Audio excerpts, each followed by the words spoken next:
Welcome to my channel. আজকের ক্লাসে আমরা খুবই ইম্পর্ট্যান্ট টপিক নিয়ে আলোচনা করব। যেমন আমি করি, আই ডু, কিন্তু আমি করাই এর ইংরেজি কী হবে? এখানে নিজে না কাজ করে অন্য কাউকে দিয়ে কাজ করানো হচ্ছে। আপনারা কি জানেন কিভাবে কাউকে দিয়ে কাজ করানো বা কাজ করিয়ে নেওয়ার ইংরেজি খুব সহজে বলা যায়? এই ধরনের বাক্যের ইংরেজি করতে গেলে কোন ভার্বকে ব্যবহার করতে হবে সেটা আমাদের জানতে হবে সবার আগে। সেন্টেন্স স্ট্রাকচার বা বাক্যের গঠন কী হবে সেটাও শিখতে হবে। আজকে আমি খুব সহজে এদের ব্যবহার শিখিয়ে দেব। আশা করি আর আপনার কোনো সমস্যা হবে না। সাবজেক্ট বা কর্তা যদি নিজে কাজ না করে অন্য কাউকে দিয়ে কাজটা করায় তখন কজেটিভ ভার্ব ব্যবহার হয়। তাহলে আমাদের প্রথমে শিখতে হবে হোয়াট ইজ কজেটিভ ভার্ব বা কজেটিভ ভার্ব কী। কজেটিভ ভার্ব হলো এমন ভার্ব যেটা দিয়ে বোঝানো হয় যে কেউ অন্য কাউকে দিয়ে কোনো কাজ করাচ্ছে। নিজে কাজ না করে অন্য কাউকে দিয়ে করানো বোঝাতে পজিটিভ ভার্বকে ব্যবহার করা হয়। ডেইলি লাইফে যে কাজ আপনি অন্য কাউকে দিয়ে করান সেটা বলার জন্য পজিটিভ ভার্ব ব্যবহার করুন। কমন পজিটিভ ভার্বগুলি হলো have, get, make, let, help. চলুন এক এক করে স্টেপ বাই স্টেপ শেখা যাক।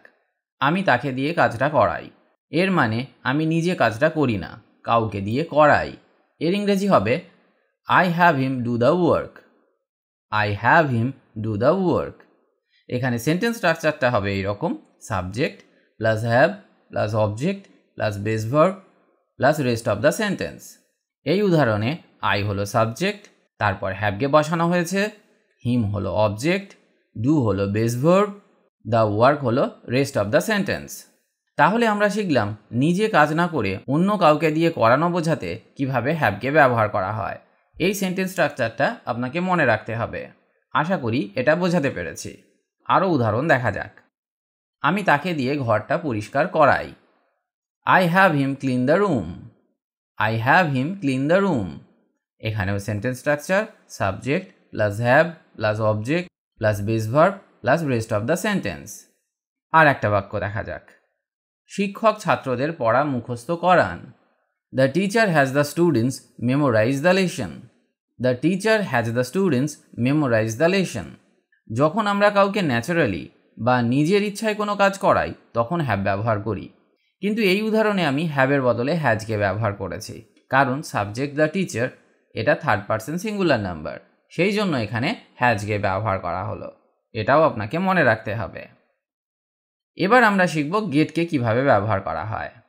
গেট পজিটিভ ভার্ব তখন ব্যবহার করা হয় যখন আমরা কোনো কাজ নিজেরা না করে অন্য কাউকে দিয়ে করিয়ে নিই।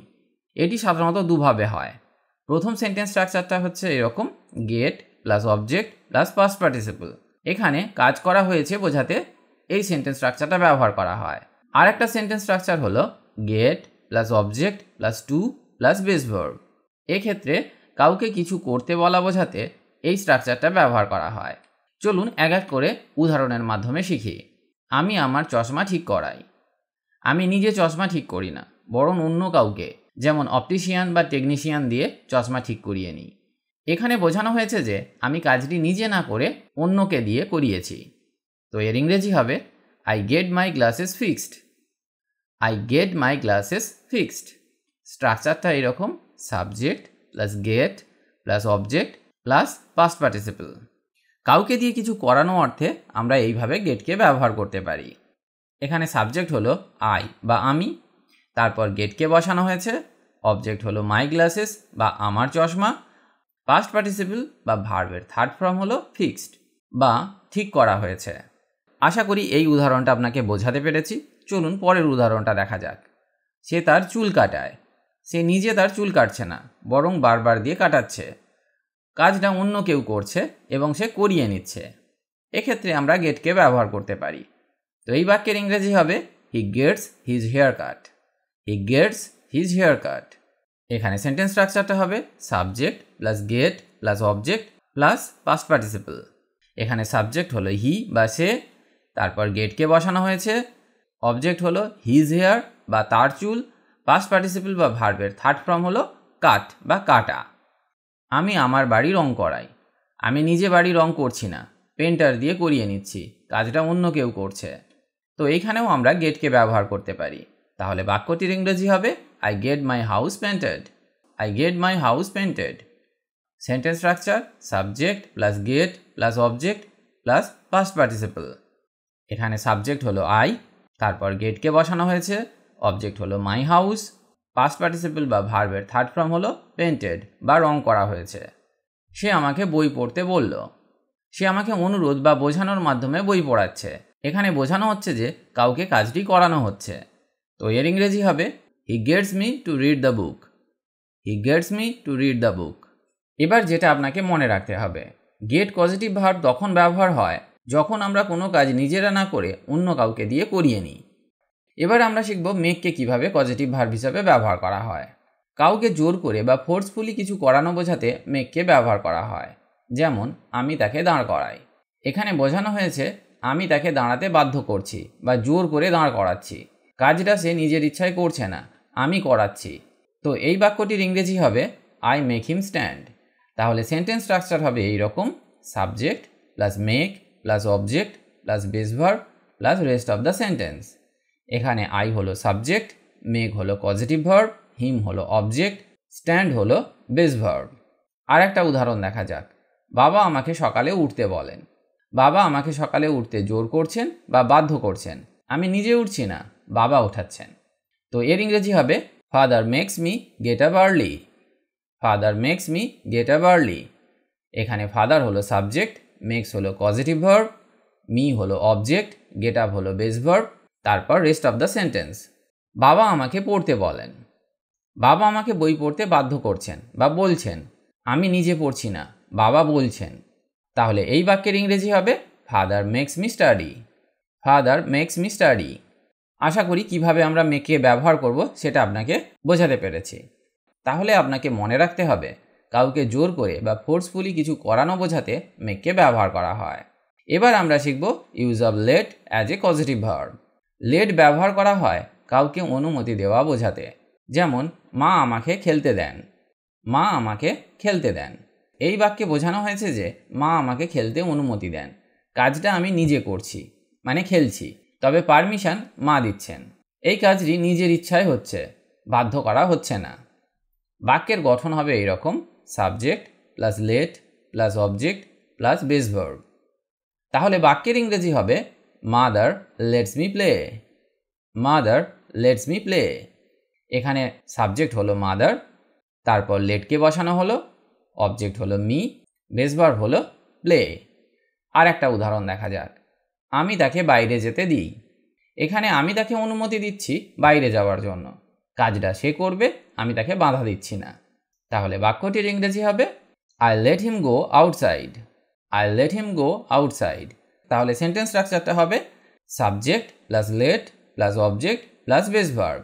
এখানে সাবজেক্ট হলো আই, তারপর লেটকে বসানো হয়েছে, অবজেক্ট হলো হিম, বেস ভার্ব হলো গো। আর একটা উদাহরণ দেখা যাক। আমি তাকে বই পড়তে দিই। I let him read the book. I let him read the book. আমি তাকে অনুমতি দিচ্ছি বই পড়ার জন্য। কাজটা সে করছে, তবে আমি অ্যালাউ করছি।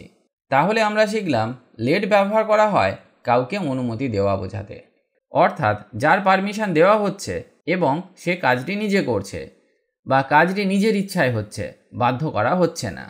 এইসব ক্ষেত্রে আমরা লেটকে ব্যবহার করতে পারি। How to use help as a positive verb. কাউকে সাহায্য করা বোঝাতে হেল্প ব্যবহার করা হয়। যেমন আমি তাকে পড়তে সাহায্য করি। I help him study. I help him study. এই বাক্যে বোঝানো হয়েছে আমি তাকে পড়ার কাজে সাহায্য করি। সে কাজটা নিজে করে, আমি শুধু সাহায্য করছি।